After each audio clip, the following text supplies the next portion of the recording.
Аз съм учителят Петър Дънов, това е моят YouTube канал, в който ще споделя с вас 100 най-важни съвета за по-добър и щастлив живот. Абонирайте се и споделяйте познанието с вашите близки. Първото и най-важно правило, което трябва да прилагате в отношенията си с хората, е да намирате във всеки човек по една добра черта, най-силната, която го отличава от всички хора. Правило номер 2. Винаги търсете доброто в човека и не се страхувайте. Щом държите доброто в съзнанието си, той ще бъде винаги добре разположен към вас. Свържете ли се с лоша черта на човека, вие го настройвате против себе си и го правите ваш неприятел. Правило номер 3.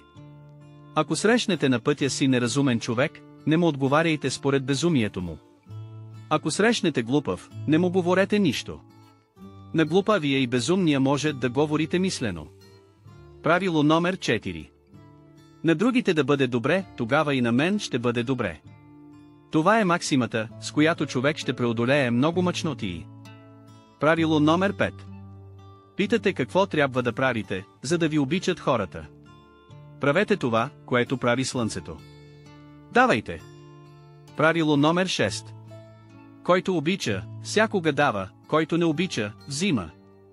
По това ще познаете кой ви обича и кой не ви обича. Правило номер 7. Да обичаш и да те обичат. В това е смисъла на живота. 8. Сложат вашите нужди на последно място, защото има закон, ако желаеш повече за другите, най-напред теб ще удовлетворят. 9. Свободата на човек зависи от доброто, което прави. 10. Щастието зависи от ума, сърцето и волята на човек.